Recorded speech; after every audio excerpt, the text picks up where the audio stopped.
Here we go. Christmas Eve, 9 p.m. Yeah, we're a little late. It's because somebody was having dinner. How was dinner, Kevin? Or can Kevin hear me? That's the better question. Dinner was great. Okay, cool. I couldn't enjoy it as much as I wanted to, just because I knew I was like running into like time, but yeah, it took a while to cook, and I'm back. I'm with my family as well. Yes. So that's always a little hectic. Well, we can hear your phone for starters. That's your phone, right? Don't worry, I'll probably get a buzz every so often myself. So, okay. It's funny. I'm subscribed to all our shit, so it's like I just got all the buzzes telling me we went live.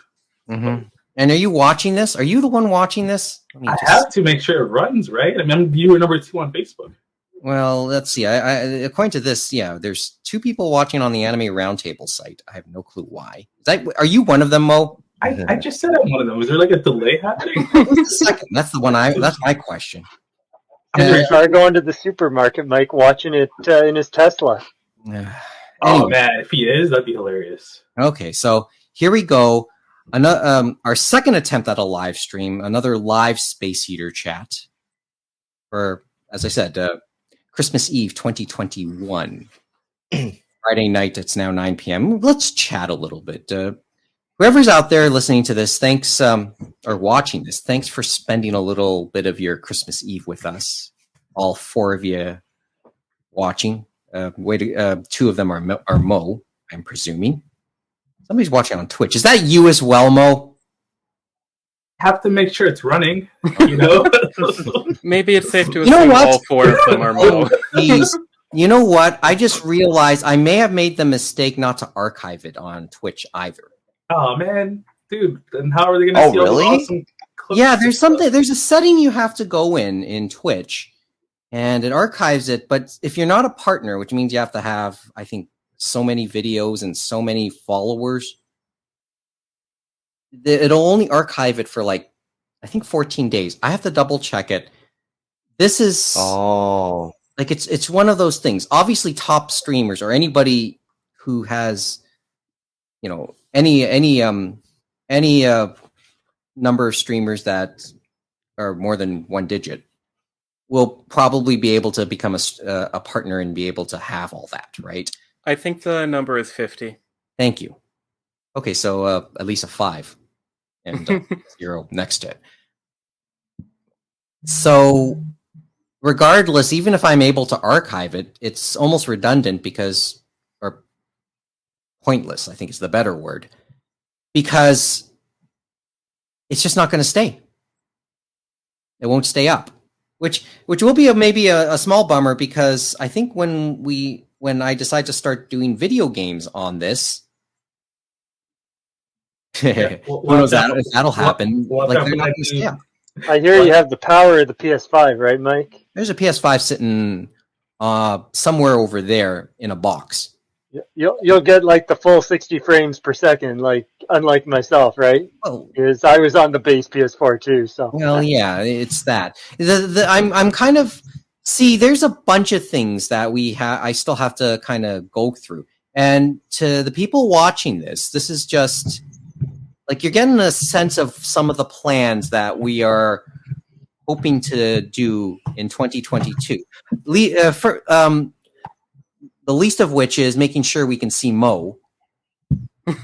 Yeah, both Mo and Kevin are Mike in the brick wall. You went physical, right? Physical. Oh yeah, the drive. You went disc PS5, right? Not digital PS5. No. Most of the ones they have been selling have been the disc ones, not the digital ones, from what I've seen. But who knows? Okay. Yeah. Let's go back to that. The disc one is the way to go 8 times out of 10. Well, first of all, how is the digital version of the PS5 going compared to, like, obviously it's not as popular, but how is it selling really? They've probably sold more of those than any other digital platform ever before for a video game system, and a lot more people are going digital. I think the way I've been hearing anecdotally. none of these consoles are in stock like regularly, so it doesn't really matter at this point, does it? Well, if they've had them up, they've sold them probably just like the physical ones. See, but everyone's doing bundles. That's the only thing that. Yeah, the bundle I got has like had a PlayStation Network card and Miles Morales.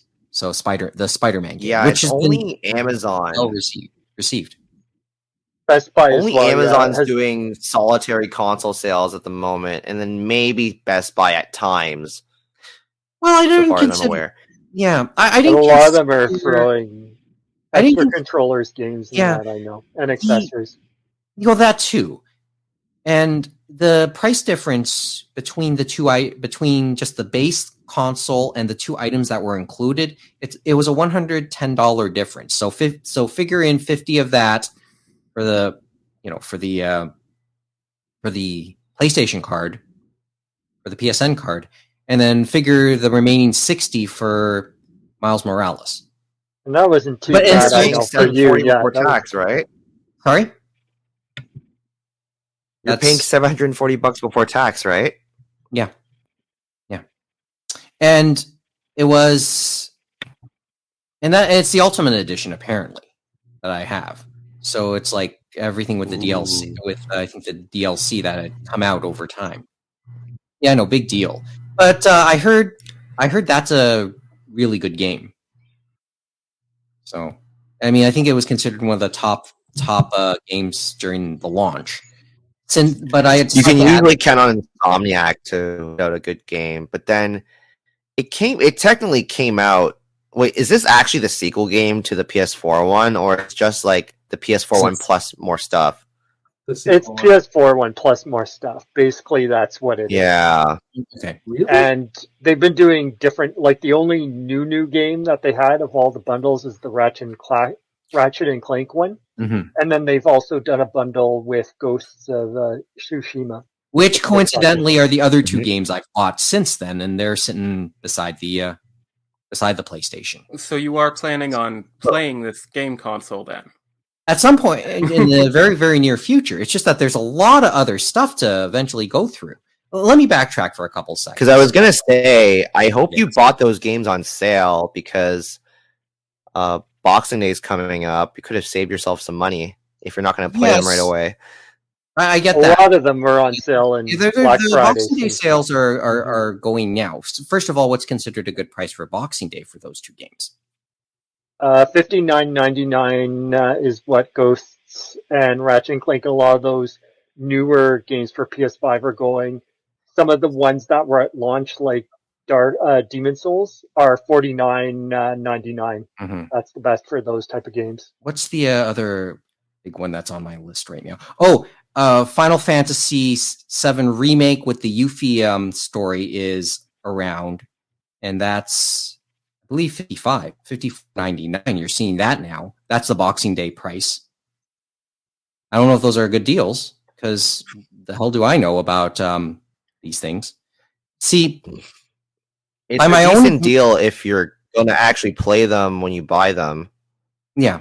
At that price, because in prices. theory, you could, if you're really not going to play any of those like for like a year or two, you could wait even more, and then they'll drop to $30, $20. I got the receipt. Unless you really want to just give your money to the developers, which is cool too. I got the receipts, and I think I got a decent time before I have to return them. As long as I don't open them, I think we're okay, right? Ratchet and Clank, though, I'm somewhat curious about. See, remember, and this is... They're usually good games. The Ratchet and Clank games? I have They're usually good games. I think there was remember in the outset of the pandemic, PlayStation, Sony, they made a few games available for free. I think a Ratchet and Clank game was one of those freebies. So I have that. That was PS4, yeah. Yeah. I don't know, what was that game? Because I'm looking through my... let me look my... I forget which one. I remember I picked it up as well. Yeah. It might have been that weird movie tie-in one. That would be the one that they'd feel least bad about giving away for free, I'm sure. But I will warn you, Mike, with the which games, is also, in fact, a remake of the very first one, too. Yeah, so it's a remake of the first. It's basically the very first one, but it looks a little prettier. So a remaster, essentially, right? So Sort of. Yeah. But yes, it did tie in to the Ratchet and Clank movie at that time. Oh, okay. Well, I forgot that there was even a movie, to be quite honest with you. I don't think it did very well. Was it straight to Netflix or something? No, I think it was theatrical. I just think it did very, very badly. So, yeah, I just don't remember a movie existing. But I know I like some of those really quirky commercials that came out over the years. Those are the things I sort of remember concerning Ratchet and Clank. Anyway, just in case you're wondering what happened, how I ended up stumbling upon it. And by the way, as I said, I still have the receipt. Worst case scenarios, I'm pretty sure I can sell it if I don't want to hang on to it.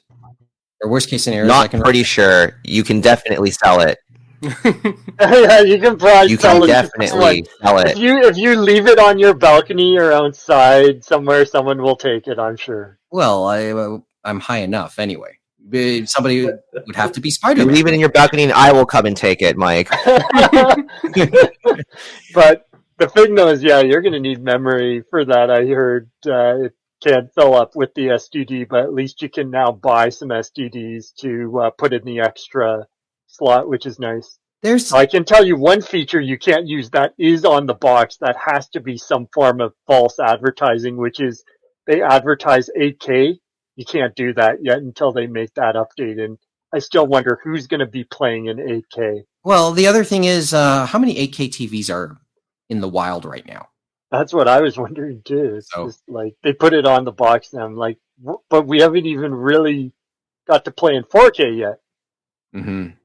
So anyway, let me start looking at. Well, nobody's leaving comments, so cool. Well, why aren't you leaving comments? Comment, Mo, why don't you leave a comment? Okay, just for reference, in case you're wondering how I stumbled upon it, my sister tipped me off one evening. What's up? Yeah, Facebook user says, "What's up?" Thanks, Mo. Don't forget to give permissions, by the way, for StreamYard, so I can see who's actually sending in comments through the Facebook group. That's apparently one of those things. Anyway, my sister, she kind of tipped me off one evening saying, "Oh, this is up," and she's on a Twitter. She's like following a Twitter. I'm being nicely distracted by some of the comments we're seeing here. So, Facebook user, what's up? Facebook user, I'm here too. I think we know which two those are. Yeah, thanks, Mo. Thanks for watching. Mohamed validating his existence. Yeah, there's someone else you should be letting know too. You know, it's one of those. To anyone watching, just I know you have to get, if you're watching on the Facebook group. I know that there's like a permission that you have to give StreamYard, and if you give that permission and then post a comment, I'll be able to know who you are, and I do want to acknowledge who's actually taking the time to watch it. So thanks a lot for really watching. And I'd like to know who you are, just so I can really say thank you. All right, my sister, she tipped me off. There's apparently a Twitter page, or there's a few Twitter feeds and a few things, and Discord channels as well that let you know that. To keep up. So she followed one, tipped me off. I actually couldn't do it. I think on my app initially. Tipped me off. It was at Walmart. Sent me the link. I actually didn't initially get through, but then somehow nobody else noticed, and I was able to get through. And then not more than 5 minutes after it, and then all the third-party PlayStation 5s, because other people were selling it, upping the price, they were all gone. Mm-hmm. So I kind of lucked out in that sense. And I'm not sure if that was the night for Walmart where they were doing some multiple drops during the same night, because they do midnight drops, I know. Yeah, I admit that was possible. It was. Yeah, I remember there were a couple nights like that. Entirely possible, because I know this was already well into the night when I got notice on that. And I've been hearing this week that some people have walked into either a Walmart or a GameStop and picked up a bundle but none in our area or neck of the woods, to say the least. But it's weird they're doing bundles even in stores if you even see one. No, GameStop, it's always been possible to walk in and get one. It's just that you just have to be lucky when they get shipments. And Basically, usually that's Monday through Thursday. Okay. I say this from experience. Yeah, well, being a former GameStop employee, and I used to work for them. Yeah, well, wait, you didn't wait when it was called EB Games. It's fun. It's funny. I walked into GameStop also just to look, and they have trouble still calling it GameStop. So the many slips of the tongue referring to the place as EB. Okay, so this is this happened. It happened with the Nintendo Classics too, where we'll get them in, and then, but you'll always have people like kind of hovering around, seeing if we get them. Mm-hmm. And we can usually tell who are the flippers too. Oh yeah, why are they regulars? Are they regulars or something? No, these are people who normally would never shop with us. Like we don't recognize them, and a couple of people would sometimes try and get other people to buy it on their behalf. Like my manager actually stopped a purchase because he recognized that this random couple was using the same credit card as the last person that bought one. Oh, okay. Wow. That's interesting. Yep. So, well, and you can imagine maybe, well, we've taken things up to another notch over the last year with the PS5. Well, I was going to say the chip shortage hasn't helped. It's why we sometimes held stock back. Mm-hmm. Sorry, I prematurely showed something on the screen. We'll talk about that in a sec. Sorry about that. OLED switches, PS5, Series X's. Mm-hmm. Like, and I've heard, Xbox fridges, people have been hawking, and then of course we've heard the thing about the chip shortage. Like, I know my father's been trying to get a car, and they said it may come one day. Well, that's the way they put it? Oh. Basically, well, no, at the moment, they said it's in Ohio, and it's making its way to Ontario, but we don't know if it's over the border or not. Did they get Omicron? Is that what happened? I don't know. Maybe what was it? Senator Manchin, maybe he allowed them to finally let it go across the border because it wasn't an electric vehicle. I don't know. Another story altogether. But there are other ones too, I know, like fridges and all that. But they were saying 2023. Have you heard that about the chips and that? So unfortunately, it's going to be a thing for a lot of things for a while, unfortunately, I figure. Yeah. Okay. So you just do what you do. Mm-hmm. Okay, let's think for a couple minutes. Oh, by the way, when we start doing the whole video game thing, keep in mind, it still may not be any of those games I start doing the playthroughs of. There's still the matter of at least Yakuza Kiwami 2. You should probably play it on the PS5, though, just to get all those frames, right? Yeah, and probably the faster load times. Yeah, there's an issue there. But what's your first impressions of the Virtual Studio? Just quickly. We'll see. There's a lot of playing I still have to do because I haven't added new overlays or played with our backgrounds. All you can do is just see the logo in the corner. But that's basically where we are at the moment. Okay. So the purpose sometimes, as I joked, or as I say on the outset of Space Heaters these days, the purpose of the Space Heaters is sometimes to start a conversation that we would continue in the next regular episode. But also sometimes the purpose of the Space Heaters is to follow up on something from the last episode. When we finished up episode, was it 56 last week? Was it 56? Yeah, me and Kevin was talking about some of the Jump Fiesta stuff, and that was still ongoing. And I guess it kind of was almost at the same time we finished that they made another announcement, correct? Yeah, that announcement. They're going after all their events were happening live. Yeah, they're going after Dragon Ball, Bleach, and now Kenshin. I guess we're seeing, and that's what's noted here. So, yeah, Kenshin. They announced that a new Kenshin anime was in the works, and they showed off a teaser. As you can, And it sounds like it's Linden Films is doing the animation and Aniplex is producing. So, so we can already tell this is going to be a little bit of a different character design here. The question is it going to be the final arc, or is it going to be this new Hokkaido arc? They haven't really said, I believe. Well, yeah, and those are the questions that are already coming up. Well, among others. Well, I think there's a bigger question outside of Japan, as they say. Sorry? Yeah, they for all we know, it could be maybe it would even be a redo. Who knows? Yeah. Are you saying we're going to go full Samurai X? Well, go completely, yeah, and just start completely over. That's entirely possible, but because that would give them a lot of runway with new material as well. Should they decide to continue past the original manga, right? But obviously, with that probably came what came out of the woodwork, aside from any real euphoria concerning the announcement itself. What came out of the woodwork after probably wasn't really a surprise because we've brought it up before.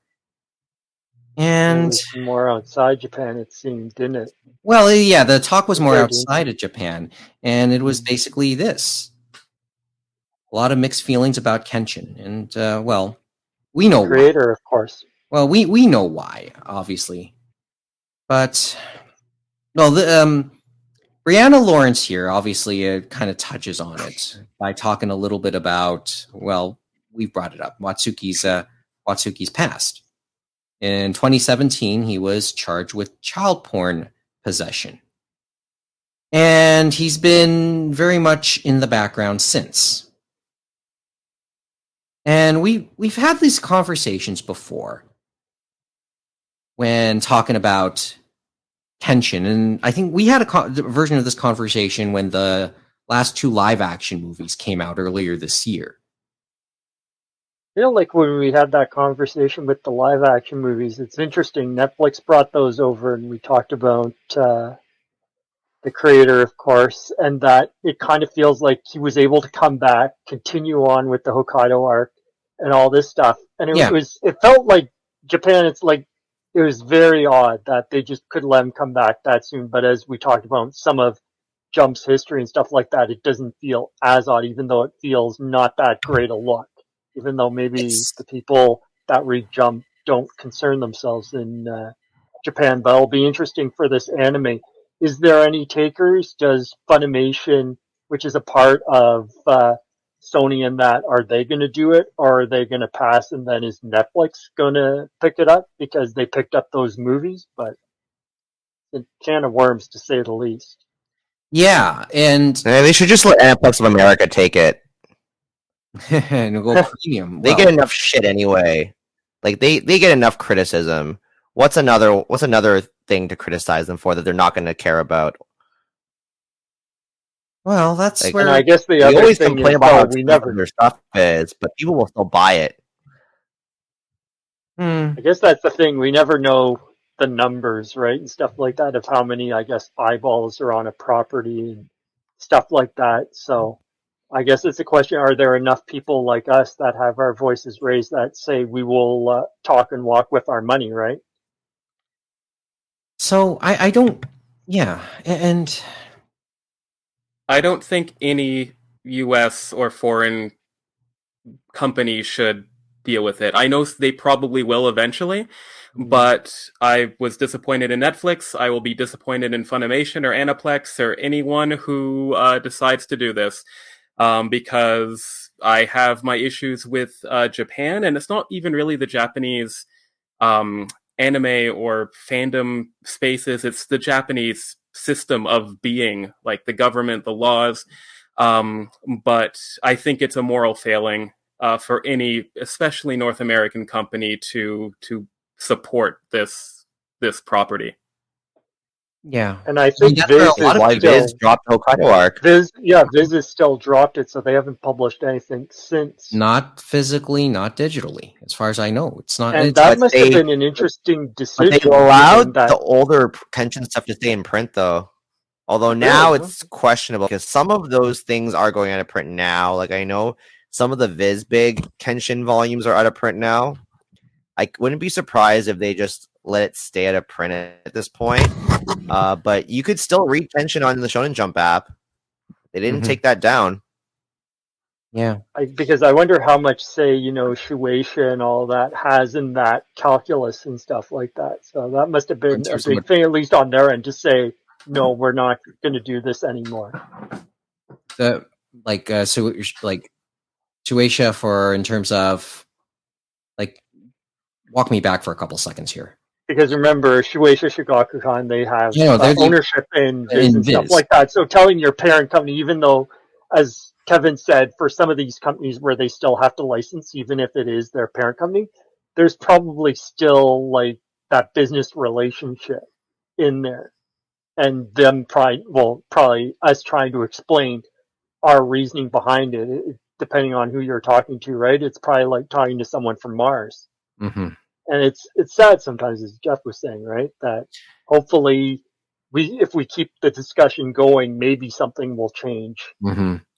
Like I mean, you guys know Kenshin was one of my favorites. Might be number one. It's just like and you in a lot of the talk and a lot of the comments, and this is weird. And I think we had this conversation before, like maybe last week, but we didn't really say it out loud here.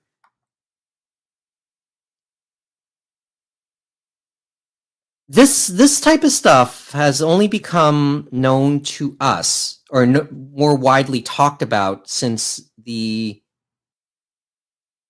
anime was announced. We've been talking about this over the last week. We've had, or at least some conversation. As the live action were picked up and released by Netflix, we didn't really have this conversation. And by that point, it had been how many years since the last couple live actions came out,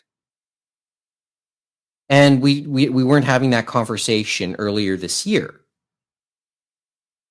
And I know Kevin, I know you said it's because the anime has more international recognition, which is probably accurate because I think the live action Kenshin And you have to understand, those earlier Kenshins were inaccessible as well. Oh yeah, they were. Those earlier Kenshin live action films were inaccessible. You had to either pirate it or you had to buy it on Blu-ray or DVD, or you had to have catched it at a random screening at a film festival or whatever to see it. Otherwise, how are you going to see this thing? Yeah, it was you'd because have to go out of your way to see it. Yeah, I think that's the in other words, right? That's the in other words there, because it was just with Funimation, and also in North America. And Japanese live action films are pretty niche too. Like people are less inclined to go seek that stuff out. It's not widely available for people to just stumble upon. It's only nowadays with all these streaming services that like viewers are more likely to stumble upon it. Whereas the anime was more of a known entity, not as well known in North America as, say, Japan, but it was still well known relatively. I think the anime probably had the more wider popularity. I guess so. Wider international popularity, even though, well, the Japanese star of Kenshin, Takeru Saito, I believe his name is, has a bit of a, sex symbol status in Asia. But yeah, in Japan, and in Japan, of course, people don't really know who he is here. Yeah, but people recognize Kenshin because it's one of those, is iconic ones. It was one of a really popular thing back in the day, and seeing the comments from the article that I mentioned from the Mary Sue article. And that's just, the tip of the iceberg. Go on any other Reddit forums or Facebook comments. Anime News Network, their forums and stuff like that. People about this and another subject we may discuss later, and it's kind of crazy that you see them just light up. ANN tends to ban discussions on this, though. At least they did a year ago, which I don't agree with, but I can understand. I guess they have been moderating, but the times I were in, it looks like there was at least discussion getting through. But I know what you mean, yeah. But this is one of those, as I said, that's why I put the title of this episode as "No Virginia, There Is No Santa Claus." You could also say "It Ain't So, Joe," because that's sort of part of this too. I thought it was "No Virginia, That Isn't Hercules" or something like that. Yeah. Anyway, I find it frustrating though, like with the "Say It Ain't So," because this all happened like 4 years ago now. Mm-hmm. So like we've known about the atrocities that the author has committed for a long time now. I know that for you, there's a very personal aspect of Kenshin being one of your favorite series. Recently, I think it was 2018, 2019, Hiroyuki Takei, the author of Shaman King, wrote like a well-wishing message for an anniversary because he and Oda, the One Piece author, it's a more obscure series, people might not have heard of that one, but they were both I looked that one up. Yeah. they were both proteges of this person, and that gives me weird feelings. I mean, it's not pedophilia, but the two protagonists of Shaman King have a child in their teens, which gives me, spider senses tingling due to what's happening with Watsuki. And it's rough even with nothing happening with one of my favorite authors, at least directly, but the fact that he is not completely separated from, this, who I consider a monster, and that's being nice, makes me feel not great. And that's with, a third or fourth degree of separation. But as I kind of implied earlier, it's unfortunately kind of a messed up part of Japanese culture. Like, even just like the age of consent laws are ridiculous. Like they're getting better in some prefectures, I think, but it's still not great.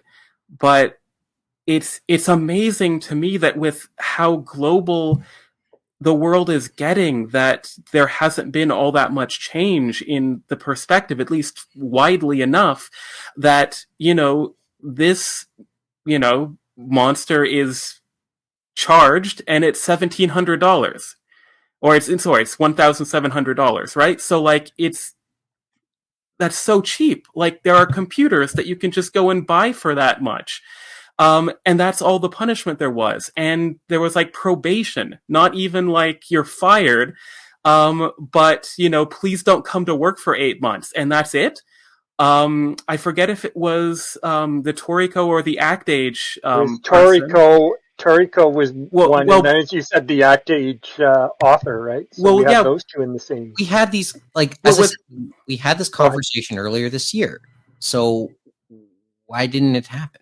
But with I forget which one it was of those two authors, but I think the punishment was something like, wait 3 years, and if you behave yourself, it's fine, which is that's Mitsutoshi Shimabukuro. That'd be the Toriko creator. That'd be Toriko because he came back to Toriko, and then that's mind-boggling. Like child porn charges. And he did eventually get to finish that series too. Yeah, like just behave yourself for 3 years. Like, are you kidding me?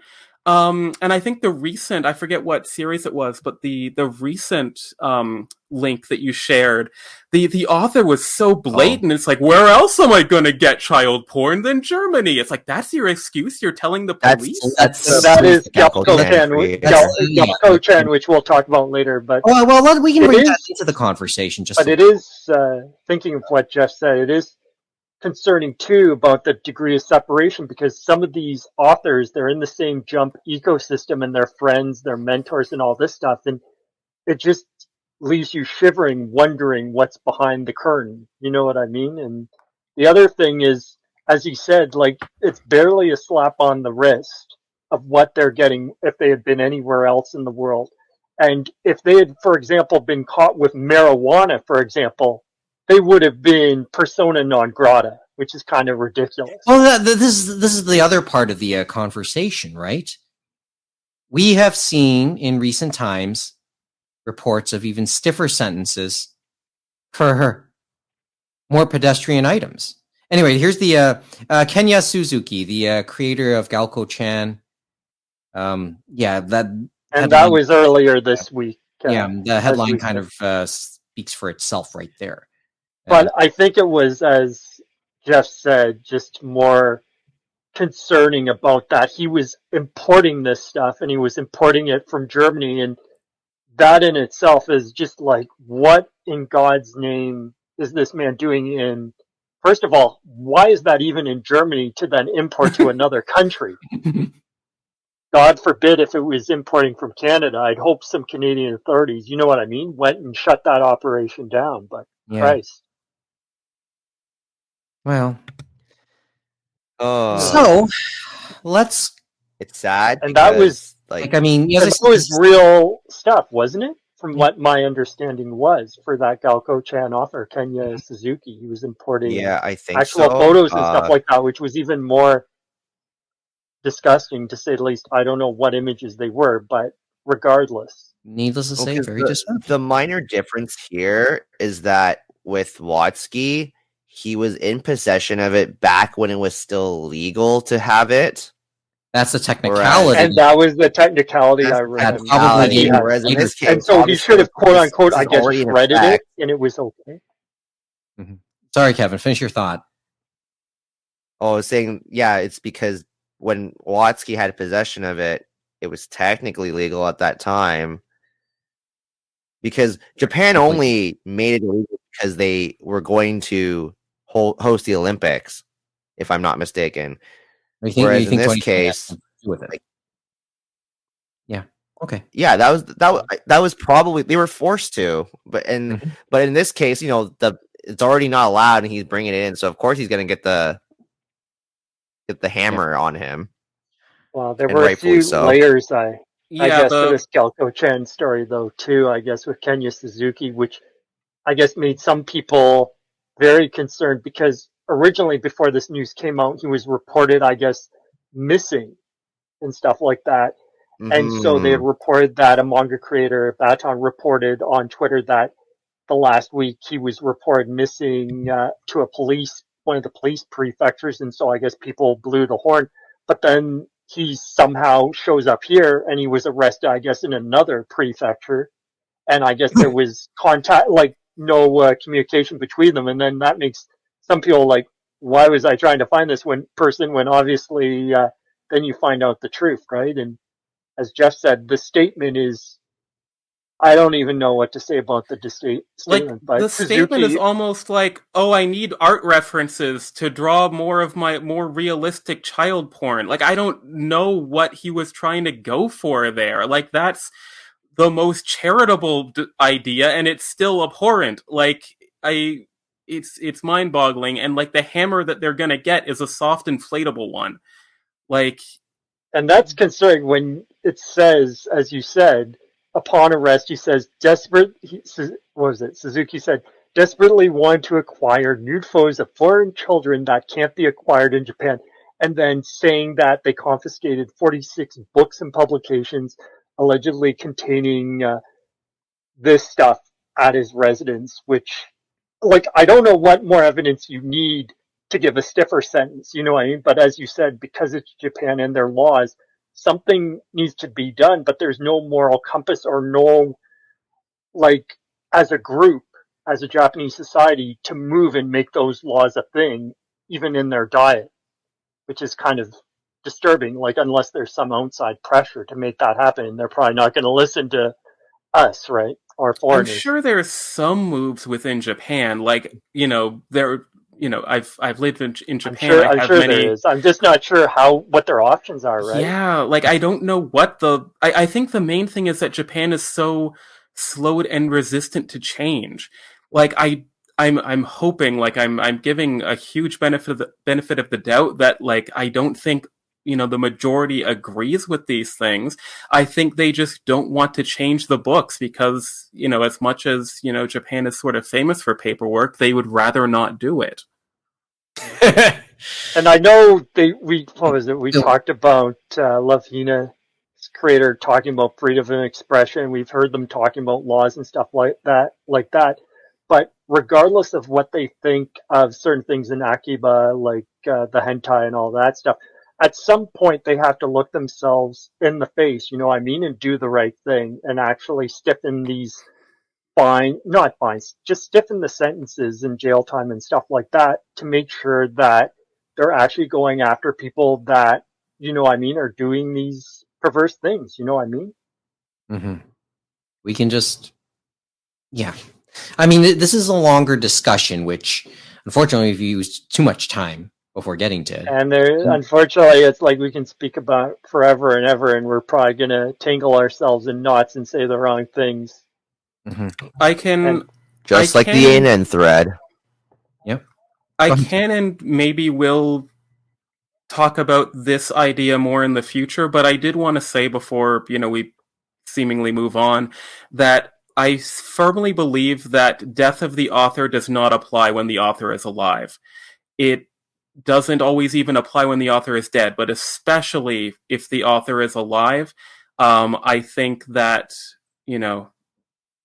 caveats are, I guess, a bare minimum when it comes to this sort of thing. Like, maybe I'm more sensitive about this than others, but I think every single article about Kenshin should have a disclaimer at the top of, by the way, here's the author, here's what he did. Well, we have that. Well, and that's what I was thinking. Was it Mo that he had a friend and stuff like that? It was the Galco-chan review, and then that was good. Yeah, and then he said, and it was a long time ago, but then he went back this week and put a revision because, as I think Mo said, and we would all agree that, unfortunately, with our online world, right, it's like they could somehow search that up and then they'll find your article from years and years before, and you never had that information, right? So. Mm-hmm. It's sad because Galco-chan is actually a good show. And the manga was good too. I'm not sure if you read it, Kevin. See, everyone's. I think we're all having. I didn't, but I know people who. Like, go ahead. I know people who praise that manga and that anime because it actually promotes positive body image. Yeah, definitely for high school students and yeah, it's sure does get reframed though. Yeah, that's. I was gonna say, unfortunately, that was the joke. I read your. Oh, go ahead, James, because I want Mo. No, go ahead. Say something Geoff, because Mo pointed out this article to us. Mo pointed out his friend's blog and putting up that disclaimer, and he said, and I think everybody is having I'm having that moment with Kenshin. Kevin, to some degree, to maybe a lesser degree, had it earlier this year with Act Age. And Mo, your friend's having this with Galco-chan. Right? So, I mean, bravo on you, Geoff, for being really clear about how your feelings on this.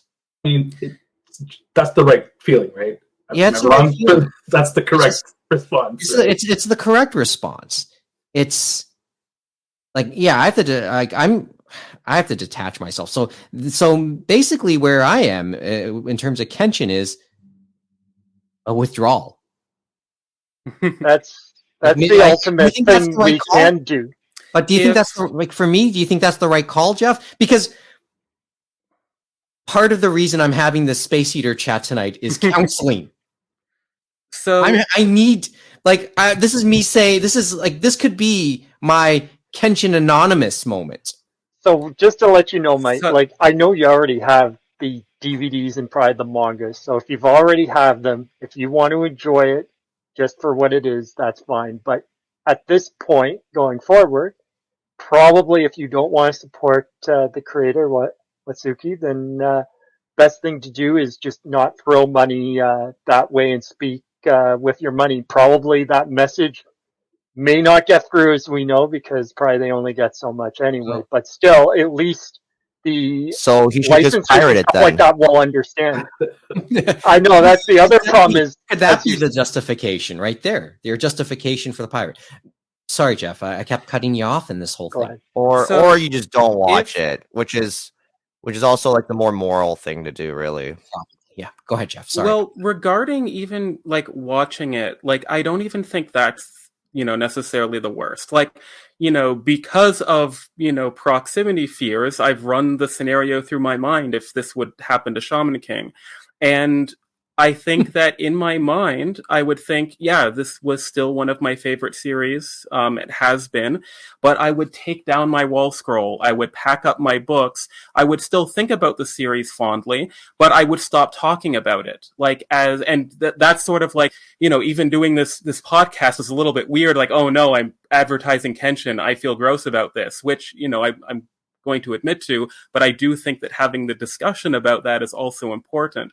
But yeah, like I would stop talking about Shaman King. I would definitely not make any more purchases, and support the author that way. I think like and I think it's also slightly easier to do with something like, anime or manga.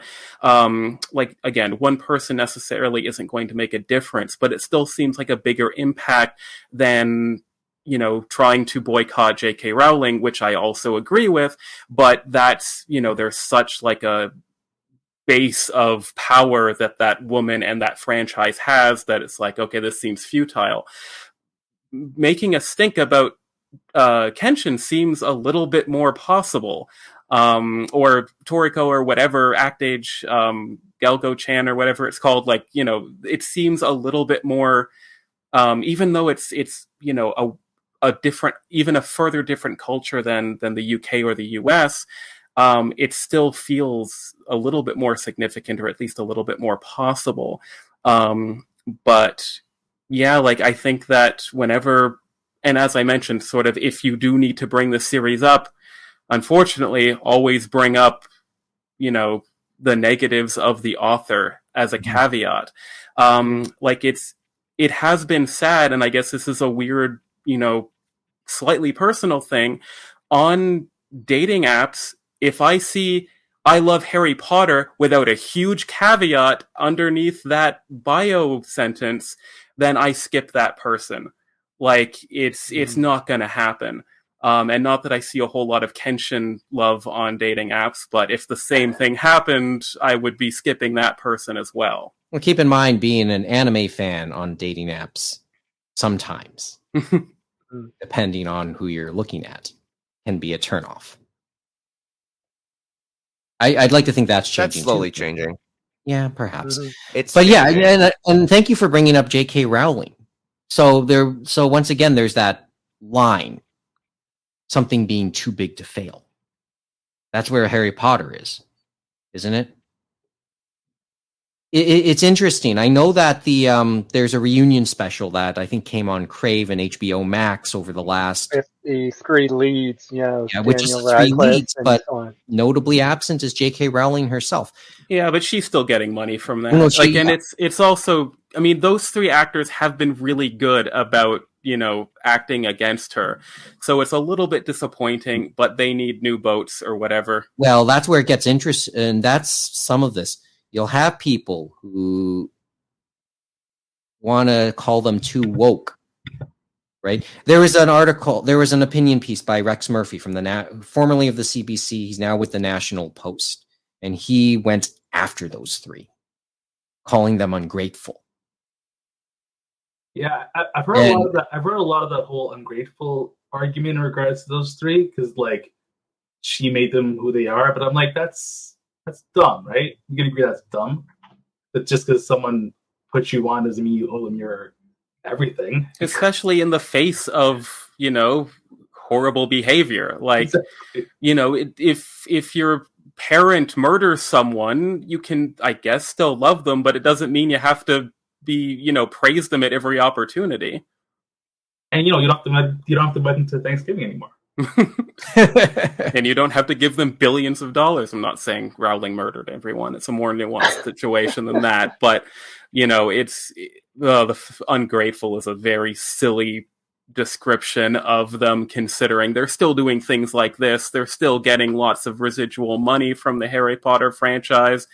Speaking out against, you know, bad behavior is not necessarily being ungrateful. I'm sure they are still grateful to her.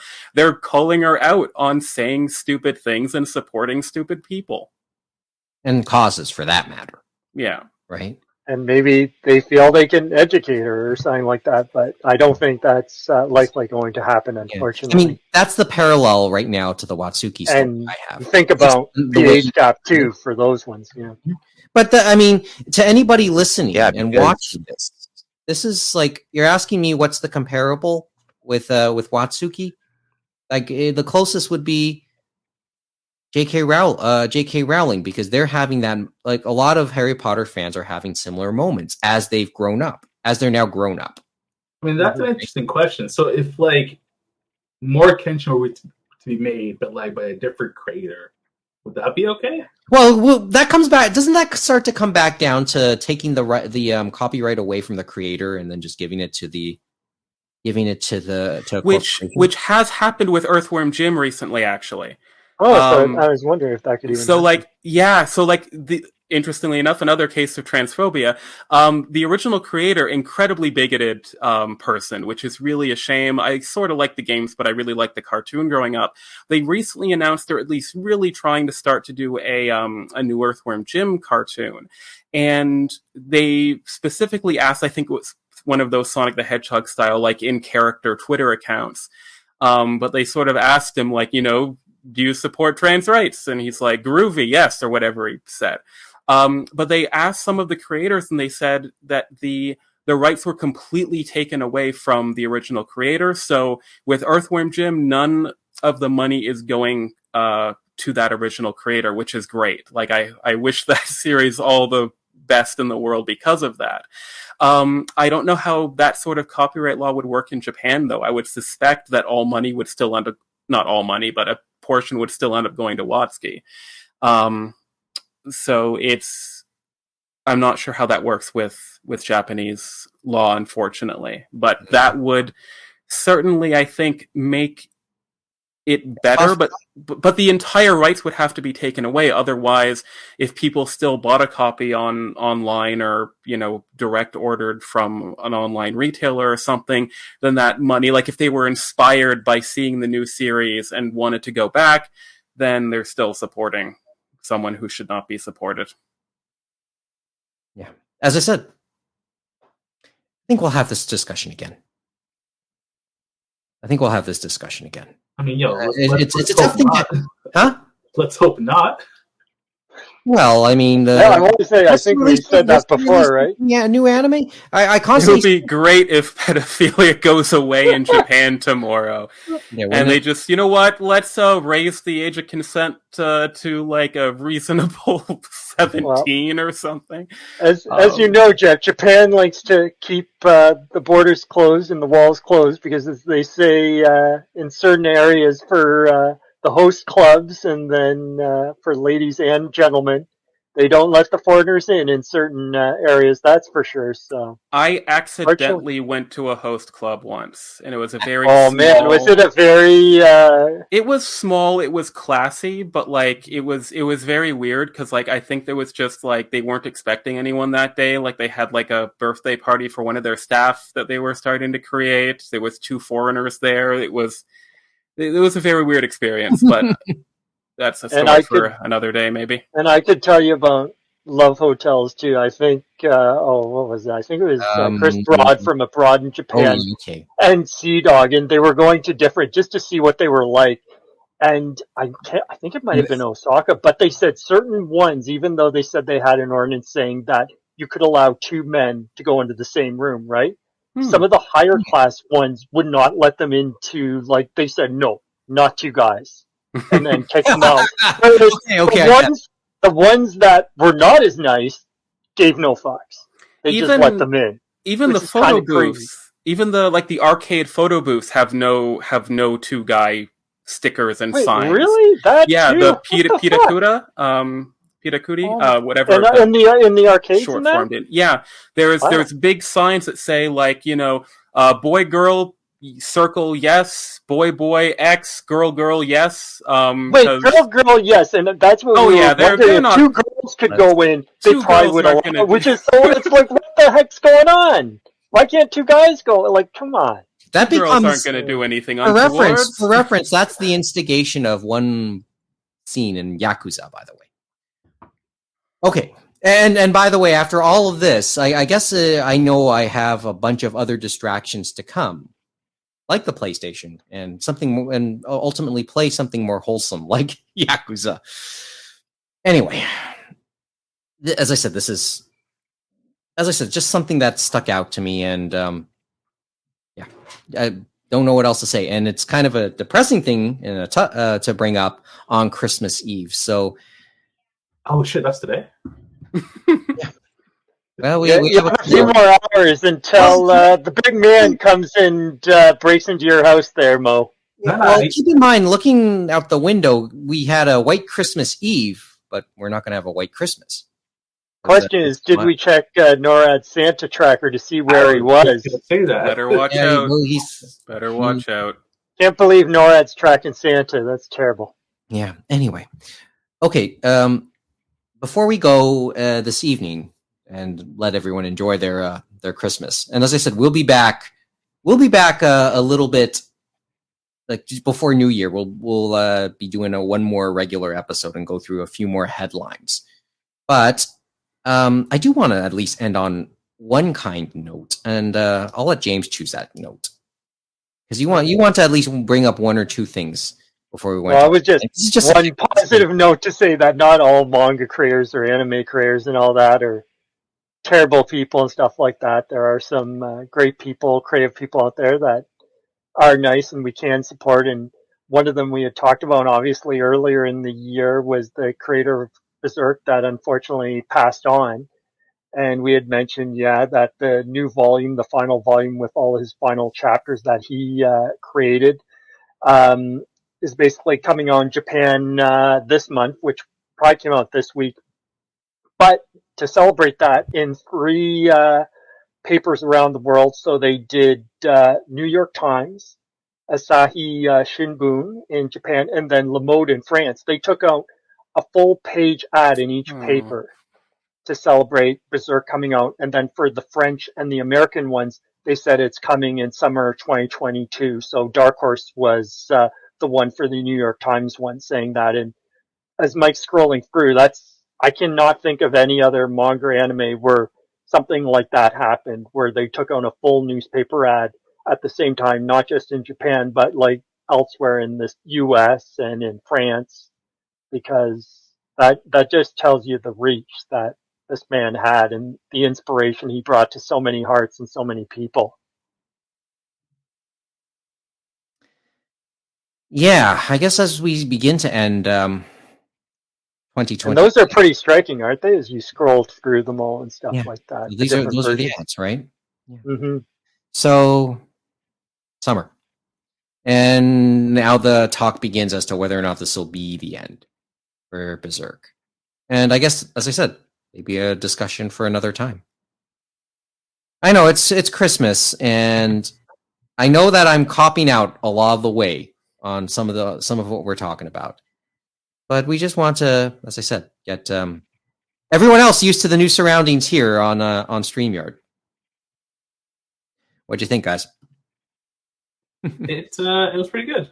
Just trying it for the first time? We'll try more. And as I said, if you guys want to use the platform, it's encouraged, and you guys can come in and have fun with it too.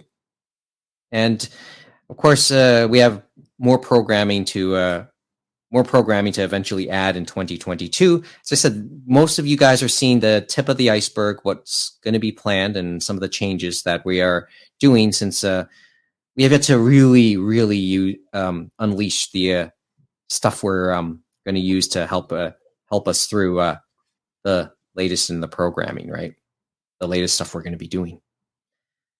Anyway, that's almost it. I mean, we do have Christmas to eventually enjoy tomorrow, right? And the rest of the holiday season. So that's pretty much it. For reference, this is the second item that'll be added to at least the YouTube channel. I think we'll put up audio versions of the last couple episodes over the next week. But if you're strictly doing it on the YouTube channel, just look forward to that. But in any event, we're always out to hear what you guys want to think. So get in touch with us. Well, aside from the comments down below. First time, if this is the first time watching and you actually enjoyed this, who knows? Hit the subscribe button or follow button wherever you're watching this, whether you're on Twitch or YouTube, or continue following us in the Facebook group. Or if you want to let us know how we did in an old school way, well, you can contact us. You can check us out. You can email us, animeroundtable@gmail.com. That's old school now. Who would have thought 20 years? Well, who would have thought an email would be considered old school now? We're on the web, animeroundtable.com. Those are for show notes and the archive of episodes. I know we're probably going to do a revamp soon of the website, right, Mo? Yes. Never mind. Yeah. Yes. Well, Mo's helping out with that one. You'll get to know a little bit about that soon. Hopefully, we'll have that up sometime in the new year, pretty early. And sorry. Fingers crossed. Yeah, fingers crossed. It's really up to me.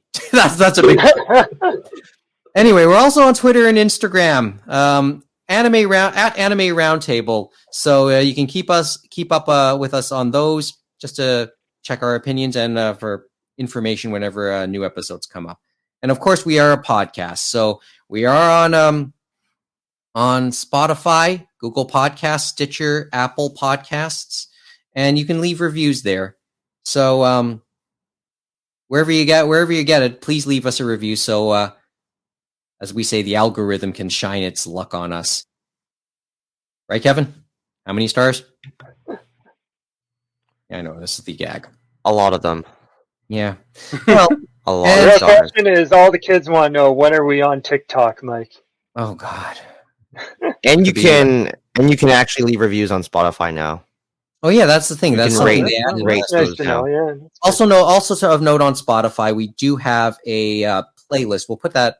Well, we mentioned that constantly in the show in the website. We'll probably put a link to the. We'll put a link to the Spotify playlist in the YouTube notes. Okay. We typically do episodes. Yeah, I'm actually going to put out a plea. I want to put out a plea to friends and family that actually listen to us. Yeah, leave those ratings. Boost us. Oh yeah, so that's on the oh, you Propel mean us the into the Thank you. stratosphere. or at least better notice. We typically do episodes. We typically do podcast episodes once every other week. We are trying to increase that, along with other, as I said, other programming. So, as I said, regardless where you are, regardless of how you're keeping up with, would prefer to keep up with us. So, follow us on Twitter and Instagram. Hit the follow button on Twitch, or the subscribe button on YouTube, so you can get any notifications whenever we add something new. Anyway, that's it. We're done. There we have the holidays to enjoy, don't we, guys? And maybe next time we do this, we do a video. You know, Kevin and Mo can have a real background. I guess we could have found something more festive, right, Mike? Yeah, I know. This was last second, and this is unfortunately a work in progress. Anyway, thanks for watching. Thanks for listening. Merry Christmas, and we'll talk to you during Boxing Week next week. Have a good night.